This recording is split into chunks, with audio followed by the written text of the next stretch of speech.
ver, ah, desculpa, na apostila, que o hebraico ele tem 22 letras. E Apocalipse ele tem 22 capítulos, e aí depois você pode ver que eu vou falar uma introdução sobre isso, mas a primeira letra aí, ela equivale de 1 a 1000, e ela representa o boi, o servo, a força. Então, todo o capítulo 1, e a gente vai ver essa questão do servo, de João, né, Jesus, ele vai aparecer com força, com a criação e tudo. E aí nós vamos ver isso, essa questão do poder e da força de Deus e de Jesus. E no capítulo, nesse verso 1 aí, essa revelação de João, né, por meio de João, a revelação de Deus com as coisas que devem acontecer em breve, e aí a gente vai estar terminando aí, ó. Então, a revelação de Jesus Cristo, que Deus lhe deu para mostrar aos seus servos as coisas que em breve, e aí essa brevidade aí, ou um período da vida, 1 Coríntios 15, 51, vamos lá para 1 Coríntios 15, verso 51, quão breve é esse retorno do Senhor Jesus. 1 Coríntios 15, verso 51. 15, verso 51. Então, ele vai dizer assim, isso. Então, ó, eis que vos digo um mistério. Nem todos dormiremos, mas transformados seremos todos, num momento, num abrir e fechar de olhos, ao ressoar a última trombeta, a trombeta soará, os mortos ressuscitarão incorruptíveis e nós seremos transformados.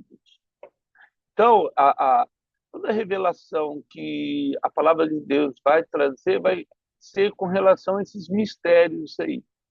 A, o arrebatamento parecia algo muito distante na época, aliás, parecia muito vivo na época de João, e ele perde-se um pouco na história, principalmente na Idade Média, moderna, e agora ele toma força de novo. É, ficou aí um tempo sem, pouco se falava nisso. Ah, na década de 80, talvez por causa da Guerra Fria, isso era mais pautado. Com o fim da Guerra Fria, parece que também deu uma esfriada de novo essa questão do retorno de Jesus. Agora, de novo, talvez Deus permita para que nós não se esquecemos que o retorno dele está muito breve. 1 Tessalonicenses, verso 4, capítulo 4, 1 Tessalonicenses 4, 15. Nossa vida é muito breve, muito passageira. 1 Tessalonicenses 4, 15. A palavra do Senhor diz assim, ó, o verso 15. Ora, ainda vos declaramos por palavra do Senhor, isso nós os vivos, que ficamos até a vinda do Senhor, de modo nenhum precederemos os que dormem. Então, ainda falamos sobre o arrebatamento. Uma coisa que vai acontecer é que, primeiramente, nós vamos falar isso em breve, mas essa questão do tempo, que está muito próximo disso acontecer. Apocalipse capítulo 22, vamos lá para Apocalipse 22, verso 20. Capítulo 22, verso 20. Então, olha só, aquele que dá testemunho dessas coisas, diz, certamente vem sem demora. Isso aí é uma citação. Jesus falando e João replica. Amém. Vem, Senhor Jesus. Então, a volta de Jesus, ela está assim. Esse livro foi escrito há 2000 anos atrás, então nunca teve tão próximo a volta de Jesus. Lembra quando nós, em Daniel, de Gênesis, capítulo 1, verso 1, e fala a respeito dessa questão a, de 2000 anos. Então, de Adão a Abraão foram 2.000 anos. De Abraão a Jesus, mais 2.000 anos. De Jesus até nós, mais 2.000 anos, e que completa aí 6 dias. Nós estamos findando aí, né? No sétimo dia, Deus tem que descansar. O fato dele descansar quer dizer que o retorno dele está bem próximo. Assim, matematicamente falando, se nós formos calcular pelos dias da criação, pelos dias de trabalho, pelo dia que Deus fez todas as coisas naturais, e agora ele vai terminar as coisas espirituais, esses dias, realmente esse dia já está findando. Ainda em Apocalipse 17, verso 10, capítulo 17, verso 10, Apocalipse 17, verso 10, ele vai dizer assim, ó, verso 10. Dos, dos quais caíram, 5 existem, e o outro ainda não chegou. E quando chegar, tem que durar pouco.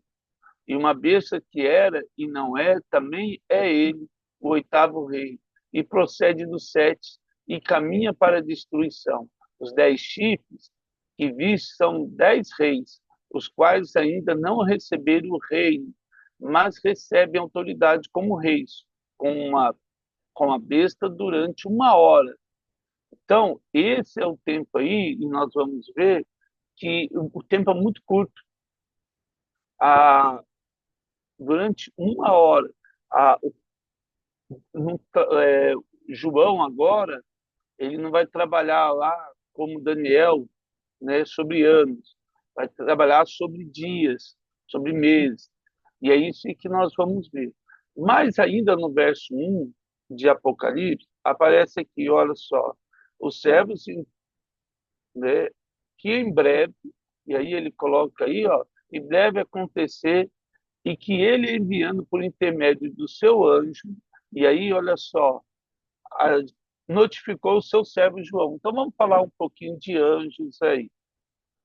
Na última vez a gente falou, no hebraico, Malek, né, a, a respeito dele. Então vamos só pegar aqui. Não, aqui, ou ângelos mensageiros aí. Os anjos vão pertencer, não vai, acho que mais para baixo tem, mas os anjos vão pertencer a uma ordem aí superior aos homens, a gente já viu isso, né? Outra coisa importante, tem o Espírito Santo sobre a vida deles, né? Não são corrompidos, e isso é muito importante, não são corrompidos, mas também uma coisa importante aí é que, em essência geral, não são corrompidos, mas eles são dotados de livre-arbítrio. Quer dizer que o fato deles não serem corrompidos não quer dizer que eles possam optar por ser. Foi o caso que aconteceu com Satanás. Então, né, eles não estão isentos do pecado. Vamos lá para Jó, capítulo 4, verso 18. Jó 4, 18. Ele vai falar sobre essa questão. Jó capítulo 4, verso 18. Aí a gente vê assim, ó. Eis que Deus não confia nos seus servos e aos anjos atribui imperfeições. Deus criou tudo perfeito, mas o livre-arbítrio nos permite essa imperfeição. Não que o livre-arbítrio seja algo imperfeito, muito pelo contrário. É a oportunidade que temos de fazer boas escolhas na presença de Deus, ainda mais tendo o Espírito Santo. Diferente dos anjos, nós vamos ver isso, os seres humanos ele tem poder,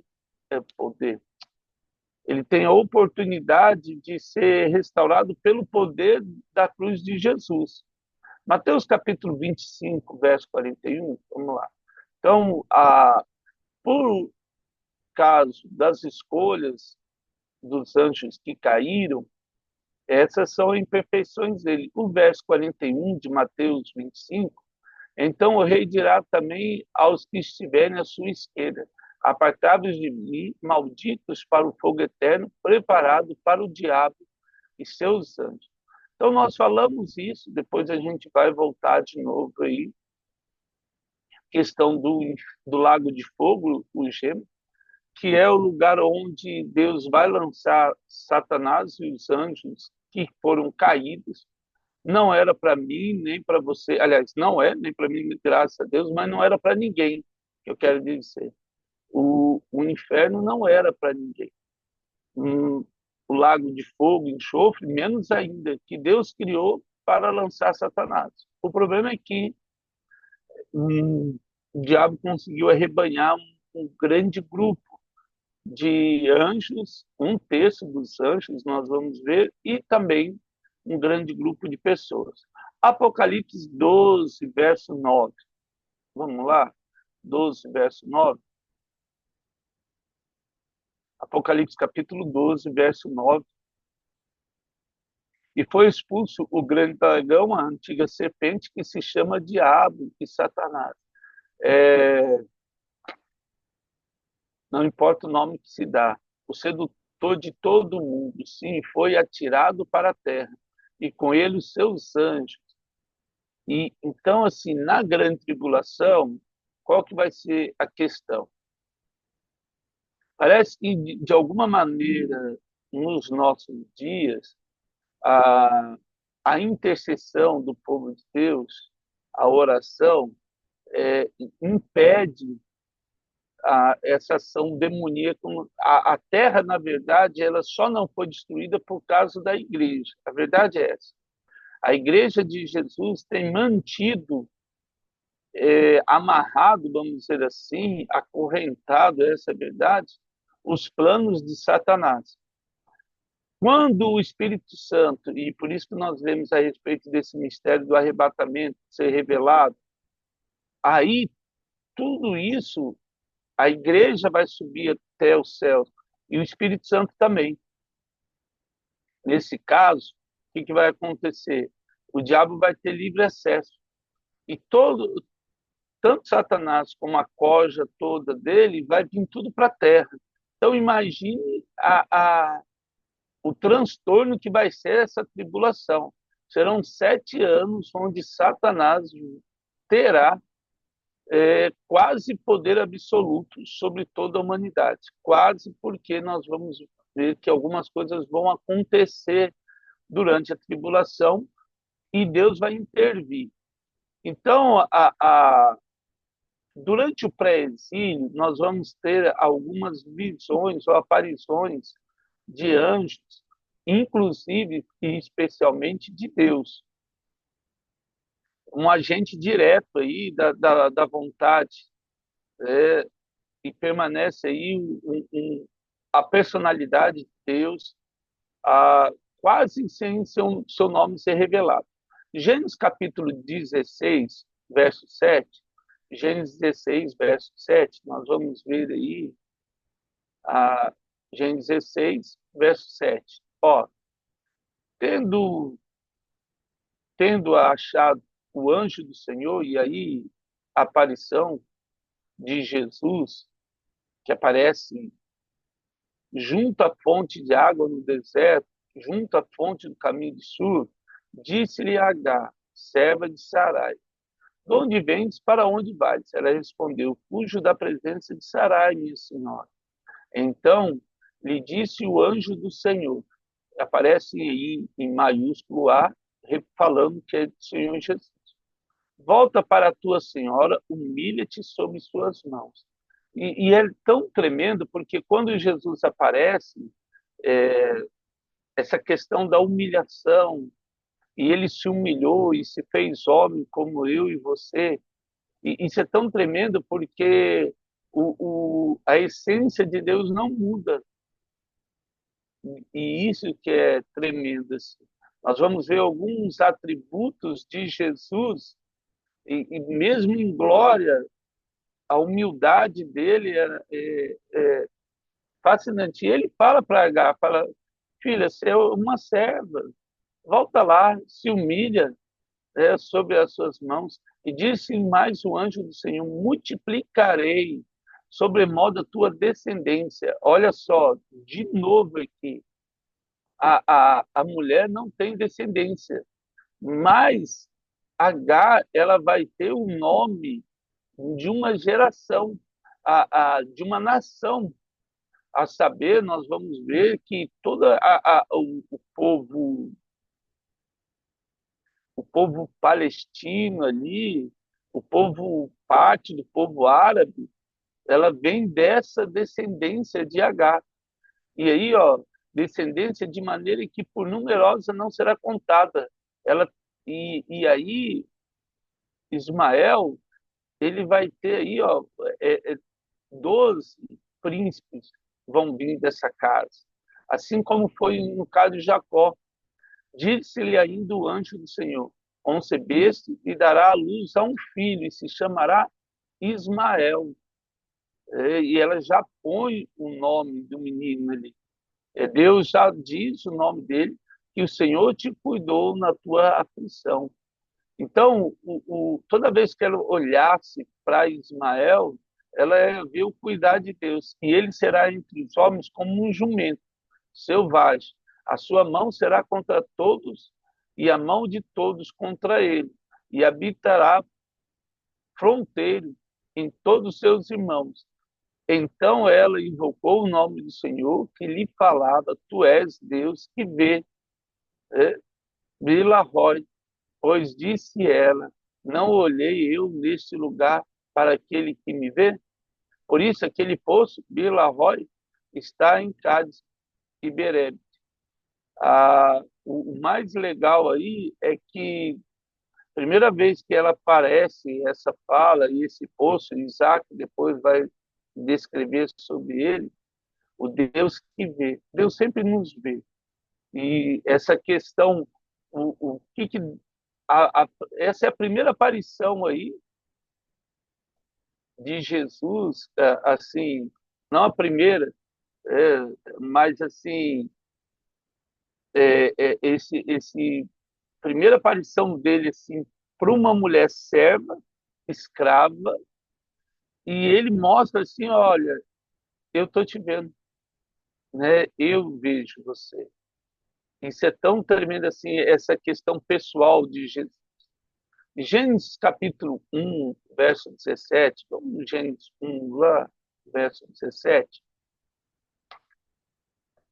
Gênesis 1, 17, olha só, então vamos lá. E os colocou o firmamento dos céus para iluminar a terra, para governar o dia e a noite, e fizeram separação entre luz e as trevas. E viu Deus que isso era bom. E houve tarde e manhã no quarto dia. Disse Deus: também povoe as águas. E aí ele vai continuando, e aí só para. Pode descendo aí, mas pode descendo. Aí, quando ele chega aqui, olha só, o verso 26, e aí também disse Deus: façamos o homem a nossa imagem, conforme nossa semelhança, e tenha ele domínio sobre os peixes do mar, sobre as aves do céu, sobre os animais do meio, sobre toda a terra e sobre todos os répteis que rastejam pela terra. Criou Deus, pois, o homem à sua imagem, a imagem de Deus criou, homem e mulher criou. E Deus abençoou e disse: sede fecundo, multiplicai, enchei a terra, sujeitai, dominai sobre os peixes do mar, sobre as aves do céu e sobre todo animal que rasteja a terra. E disse Deus ainda: eis que vos tenho dado todas as ervas que dão semente e se acham da superfície, toda a terra e todas as aves em que há fruto que dê semente, isso vos será para mantimento.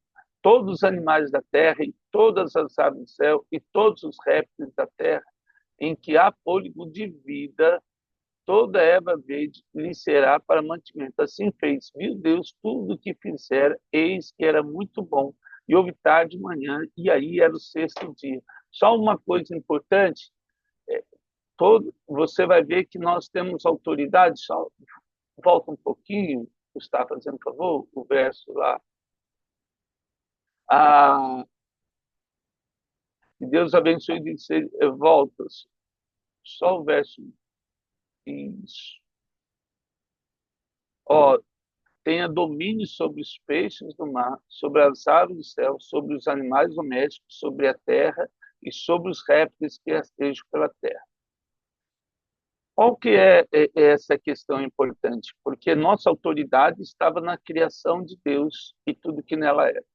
Por isso que essa questão dos anjos, aqui ele não fala que nós temos autoridade sobre os anjos. Essa autoridade nos foi dada em Atos 1:8, quando a palavra do Senhor diz que Jesus, ele recebe toda a autoridade, me foi dada e eu entrego para vocês. Essa autoridade agora que nós temos. Então, antes, o diabo reinava de uma maneira excepcional. Por quê? Porque por isso que eles se espantaram quando Jesus fala para sair de dois em dois, e eles falavam, nossa, até os demônios nos obedecem. Nós vamos ver na Bíblia que toda vez que aparece um anjo falando com o servo, com qualquer ser humano, ele fala, olha, eu sou servo como você. Ou seja, eles estavam no mesmo nível ali. Depois, lógico, agora com a igreja, mudou essa organização. A autoridade que temos sobre os anjos não é nossa.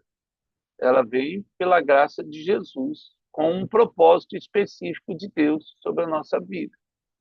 É só isso é importante porque, às vezes, agora olha, fala, durante essa batalha de Satanás contra a criação de Deus, é, ele não tinha domínio, porque quem tem o homem, mas o homem entregou, e nós vimos isso em Daniel, depois nós vamos ver isso de novo, entregou as chaves da terra para Satanás.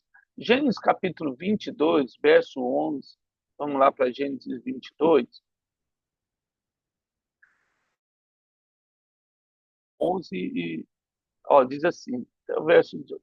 Mas do céu lhe bradou o anjo do Senhor, e aí, de novo, Jesus, Abraão, Abraão, no sacrifício de Isaac, respondeu, eis-me aqui. Então disse, não estenda a mão sobre o rapaz, e nada lhe faça, pois agora sei que temes a Deus, porquanto não me negaste. Olha só, o próprio anjo, ele fala, ó, teme a Deus e não me negaste. Ou seja, quem pediu foi Jesus. O filho, sendo Deus, né? O teu único filho. Tendo Abraão erguido os olhos, viu atrás de si um carneiro preso pelos chifres entre os arbustos. Tomou Abraão. O carneiro estava lá, mas o pecado nos impede de ver a provisão de Deus. Abraão e o carneiro ofereceu em holocausto em lugar de seu filho. E pôs Abraão o nome daquele lugar, o Senhor proverá. Daí diz até o dia de hoje, no monte do Senhor proverá. Então, do céu bradou pela segunda vez o anjo do Senhor a Abraão e disse: jurei por mim mesmo. Olha só, Jesus falando dele mesmo. E Deus, né, falando dele mesmo. Diz o Senhor: porquanto fizeste isso e não me negaste teu único filho, que deveras te abençoarei e certamente multiplicarei a tua descendência como as estrelas do céu e como a areia da praia do mar. A tua descendência possuirá a cidade dos seus inimigos. Nela serão benditas todas as nações da terra, porquanto obedeceste a minha voz. Então voltou Abraão para os seus servos e junto com eles foram para Berseba, onde fixou residência, onde ele vai morar. O mais importante aqui é exatamente a aparição do anjo do Senhor. O Senhor Jesus aparece aí e fala com Abraão toda essa questão pessoal novamente. E mesmo no Velho Testamento, a gente tem que lembrar que não tinha o Espírito Santo, como tem hoje. Não é que não tinha, o Espírito Santo sempre existiu. E Gênesis vai dizer que o Espírito de Deus pairava sobre a face das águas, ou seja, a presença de Deus na terra era algo tremendo. O Jardim do Éden era algo assim fascinante. É como se Adão pudesse enxergar o céu todos os dias. Eu digo o céu, não o céu esse físico nosso, mas o trono de Deus. É como se ele pudesse ver o trono de Deus. Jacó vai ver isso, parte disso. Outros, Isaías, outros profetas vão ver o trono de Deus. Êxodo capítulo 3, verso 2, e aí outra aparição de Deus, Êxodo 3, 2, a gente vai ver que aqui no Velho Testamento, o povo judeu ele traz essa questão da visão dos anjos. Pré-exílio, aí, antes do exílio e depois. Aí, ó, apareceu o anjo do Senhor numa chama, e aí, de novo, de fogo, no meio de uma sarça, e Moisés olhou, então, ele viu um anjo, ele olhou e falou assim, a sarça não está queimando, mas pior do que ver uma sarça não queimar é ver um anjo ali, o negócio pegando fogo e ele no meio. Eis que a sarça ardia no fogo e a sarça não se consumia. Então disse consigo mesmo: irei para lá e verei essa grande maravilha, porque a sarça não queima. Ou seja, Moisés ficou olhando ali um tempinho antes de ver isso aí, e aí eu tenho a aparição do anjo. Depois a gente pode ler isso aí. Juízes 6, verso 11. Vamos lá para Juízes, capítulo 6, verso 11. E aí, novamente, o verso 11. Diz, ó, então veio o anjo do Senhor e assentou-se debaixo do carvalho que está em Ofra, que pertence a Joás, Abirita e Gideão, seu filho, que estava malhando trigo no lagar para pôr a salvo dos midianitas. Então o anjo do Senhor lhe apareceu e disse: o Senhor é contigo, homem valente. A Gideão, ele, nesse momento, ele estava escondido, né, assim, dos midianitas, mas ele olha e ele vê um homem valente. Esse texto de Gideão é bem legal, mas o que eu quero mostrar? Então, o anjo é um ser espiritual separado por Deus, dotado aí de uma integridade fora do comum, de boa vontade e obediência a ele. Toda vez que aparece aí em letra maiúscula aí um anjo do Senhor, esse anjo recebe adoração. É importante entender que esse anjo é uma teofonia, né, ou aparição de Deus. É Deus que aparece ali em Jesus. Jesus sempre teve aqui. Por isso que o Salmo, Davi vai falar disso, Senhor ao meu Senhor. Então, o Senhor de Davi era Jesus, ele já conhecia Jesus, e ele viu Deus falando com Jesus a respeito de algumas coisas. Vamos para 1 Samuel 29, verso 9. Então, sempre quando você olhar, nenhum anjo deve receber adoração, e nós vamos ver isso, com exceção de Jesus, com exceção de Deus. O verso 9 de 1 Samuel 29, 9, diz assim: respondeu, porém, a 15 e disse Davi: bem sei que, na verdade, os meus olhos és bom como um anjo de Deus. Porém, os príncipes dos filisteus disseram: não sou. Esse texto aí, essa era a percepção que toda a humanidade tinha a respeito dos anjos, sempre sendo sempre algo bom. E na verdade toda vez que você vê um anjo, ele é bom. Um anjo caído, ele muda até de nome e são chamados de demônio. Então, uma coisa importante, o pecado tem esse poder de mudar o nome das pessoas. Por isso que nós vamos ver assim, as pessoas não têm um nome, ela perde a identidade. Às vezes ela se torna um alcoólatra, um bandido, um assassino. Então, ela traz esse estigma, assim como foi o caso de Caim. Ele foge porque agora ele fala: agora meus irmãos vão querer me matar porque eu matei Abel. E aí e se tornou um assassino. Segundo Samuel, ainda, vamos para segundo Samuel 14, segundo Samuel 14, o verso 17, 14 e 17, diz assim, ó, só para a gente. Dizia mais a tua serva: seja agora a palavra do rei, meu senhor, para mim, tranquilidade, porque como um anjo de Deus, assim é o rei, meu senhor, para discernir entre o bem e o mal. O Senhor, teu Deus, será contigo. Então, aí, novamente, essa questão de olhar um anjo como alguém capaz de discernir entre o bem e o mal. E aí vem o livre-arbítrio. O último texto que eu quero ler, ainda em 2 Samuel, capítulo 19, verso 27, é só o último aí. Agora a gente vai falar mais sobre isso antes aí, tem bastante coisa para a gente ver. O verso 27 diz assim, ó, e mais disso, ele falsamente me acusou a mim, teu servo, diante do rei, meu senhor. Porém, o rei, meu senhor, é como um anjo de Deus. Faze, pois, o que melhor lhe parecer. Então, eles atribuía a Jesus algumas características de um provedor, de um cuidador, como é um anjo.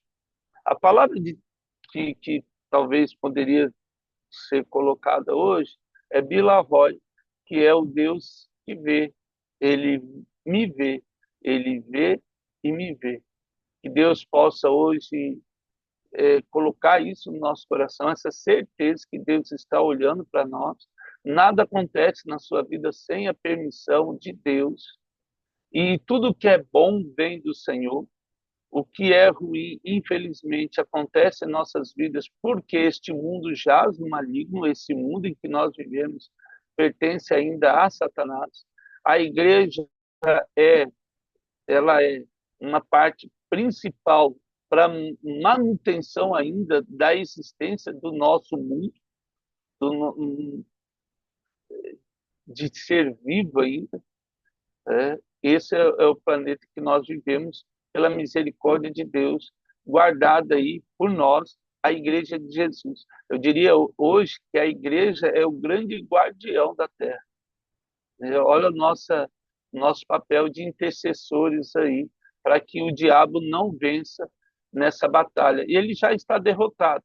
O que nós precisamos é entender que Deus está nos vendo e ele certamente está intervindo, assim como nós lemos o texto aí. Amém? Ó Pai, eu quero agradecer, porque o Senhor tudo vê, tudo observa e certamente intervém na humanidade.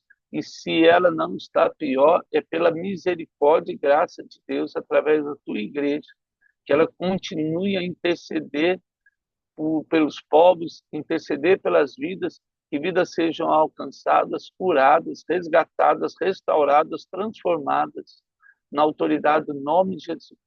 Dá-nos um dia hoje, ó Deus, para demonstrar esse amor na vida das pessoas, para que elas saibam que o Senhor tudo vê e interfere para que todas as coisas boas cooperem para aqueles que te amam, Pai. Na autoridade do nome de Jesus. Amém.